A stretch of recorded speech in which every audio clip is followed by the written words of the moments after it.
Welcome to the Explainer. All right, today we are getting right into it. We're talking about the really raw, intense philosophies behind what it takes to achieve true success. We're pulling from sources that are all about that relentless drive and taking total ownership of your life. Okay, so let's just jump right in with the one question that really cuts through everything else.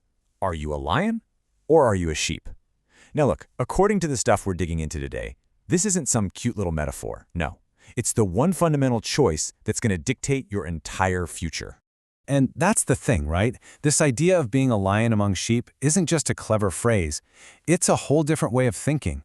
It's about actively refusing to be average, you know? It's about saying no to just following the crowd and instead making the choice to lead.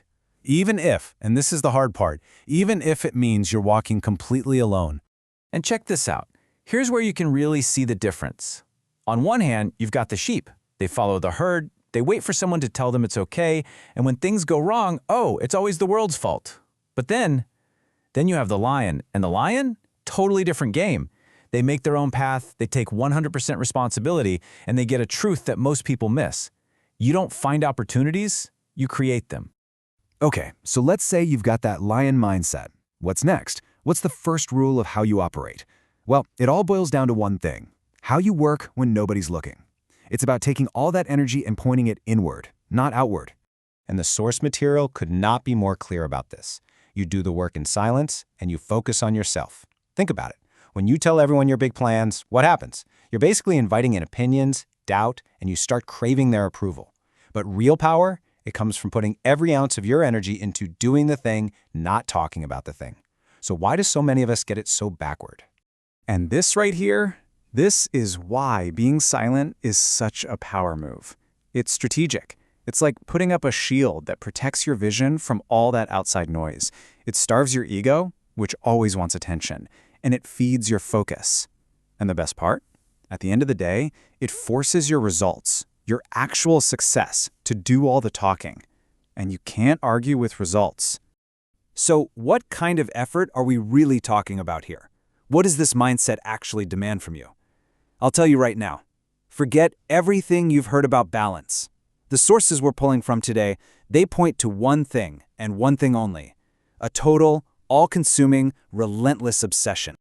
You know, there's this piece of ancient wisdom that really gets to the heart of it. It says a slack hand causes poverty, but the hand of the diligent makes rich. And that's a core belief here. There is a direct, unbreakable line connecting how hard you work to what you get. Simple as that. You just can't hack your way to real greatness. And we're not talking about giving 100%. The kind of elite performers we're talking about, they don't operate there. They don't just meet the bar. No way.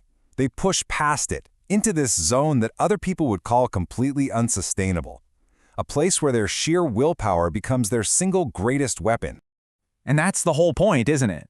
Greatness only knows one speed. It requires an output that just doesn't make sense to most people. It's about wanting it so bad that you are willing to outwork, outgrind, and out-hustle every single person who is chasing the same thing you are. But look, you can have that relentless work ethic, but it's pretty much useless without this next piece, and it is absolutely crucial.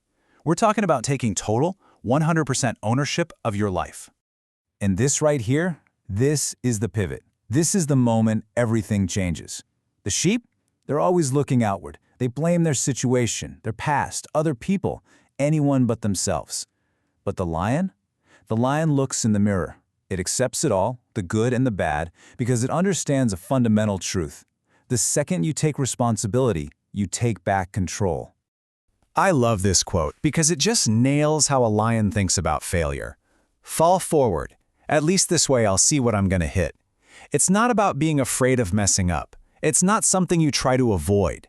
Failure is just data. It's a lesson. You own it, you learn what you can from it, and you keep moving. You fall forward. All right, so let's recap. You've got the mindset, you've got the crazy work ethic, you're taking full ownership, but what's the fuel? What's the ultimate motivation that pulls all of this together?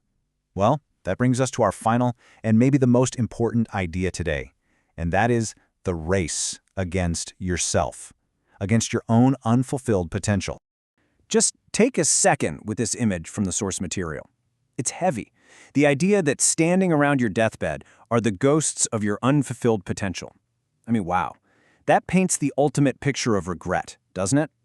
The ghosts of the ideas you were too scared to try, the talents you let go to waste, the person you could have become but didn't. And so, that's the question we're left with. It's the final and most provocative one of all.